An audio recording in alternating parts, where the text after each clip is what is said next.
So ఏం చేద్దాం ఈ స్థానిక సంస్థలపై అనే దానిపైన ప్రభుత్వం మల్లగులాలు పడతా ఉంది. 42% రిజర్వేషన్లు బీసీలకు అనేది చట్టబద్ధత అయితే రాదని తేలిపోయింది వాళ్ళకి. ఎందుకంటే రాష్ట్రపతి గారి దగ్గర నుంచి ఆ ఫైల్ వచ్చే మూమెంట్ ఏం కనపడతలేదు, అది జరిగే పని కాదు. జీవోలు తీసుకొచ్చినా ఆర్డినెన్స్లు తెచ్చినా ఎవరన్నా కోర్టులో కేసేస్తే కోర్టు వాటిని ఒక నిమిషంలో కనీసం మొత్తం చదవకుండానే ఇలా కొట్టేస్తుంది వీళ్ళు తెచ్చుకొచ్చిన ఆర్డినెన్స్ కానీ జీవో కాబట్టి పార్టీ పరంగా అంటే పార్టీల పరంగా బీసీలకి 42% రిజర్వేషన్లు అమలు చేయటం తప్పించి చేయగలిగింది ఏమీ లేదు.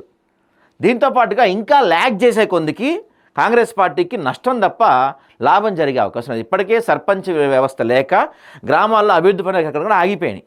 సో మీరు ఇంకా ల్యాగ్ చేసే కొందికి ఇంకా మీకు నష్టం. దట్టు జూబ్లీహిల్స్ బైపోల్స్ కూడా తొందరలోనే ఉన్నాయి. దీనికన్నా ముందు అంటే మీ స్థానిక సంస్థల ఎన్నికల కన్నా ముందు పొరపాటున జూబ్లీహిల్స్ బైపోల్ జరిగి ఆ బైపోల్లో మీరు ఓడిపోతే ఆ ప్రభావం స్థానిక ఎన్నికలపై చాలా గట్టిగా ఉంటుంది. కాబట్టి డిలే చేయకుండా వీలైనంత తొందరగా మీరు స్థానిక ఎన్నికలకు వెళ్ళిపోతాం బెటర్.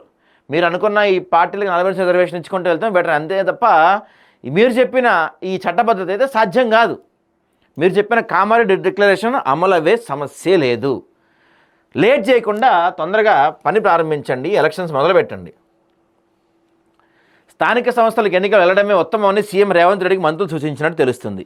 ఈ అంశంపై అందుబాటులో ఉన్న మంత్రులతో శనివారం సాయంత్రం హైదరాబాద్లోని కమాండ్ కంట్రోల్ సెంటర్లో సీఎం అంతర్గతంగా చర్చించారు. డిప్యూటీ సీఎం బట్టి విక్రమార్క, ఉత్తమ్ కుమార్ రెడ్డి, శ్రీధర్బాబు, పొన్నం ప్రభాకర్, సీతక్క, జూపల్లి కృష్ణారావు, కొండా సురేఖ ఈ సమావేశంలో పాల్గొన్నారు. ఎన్నికలకు వెళ్ళడమే మంచిదని అత్యధిక మంది మంత్రులు అభిప్రాయపడ్డారని పార్టీ వర్గాలు తెలిపాయి. అయితే తుది నిర్ణయాన్ని సీఎంకే వదిలేసినట్టు సమాచారం. బీసీ రిజర్వేషన్లు 42% పెంచేలా వెంటనే జీవో జారీ చేసే దిశగా కసరత్తు చేయాలని నిర్ణయించారు.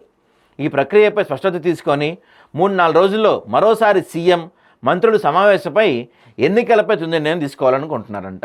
లేట్ చేయకండి, మీరు ఎంత లేట్ చేసే కొందికి అంత మీరు నష్టపోతూ ఉంటారు.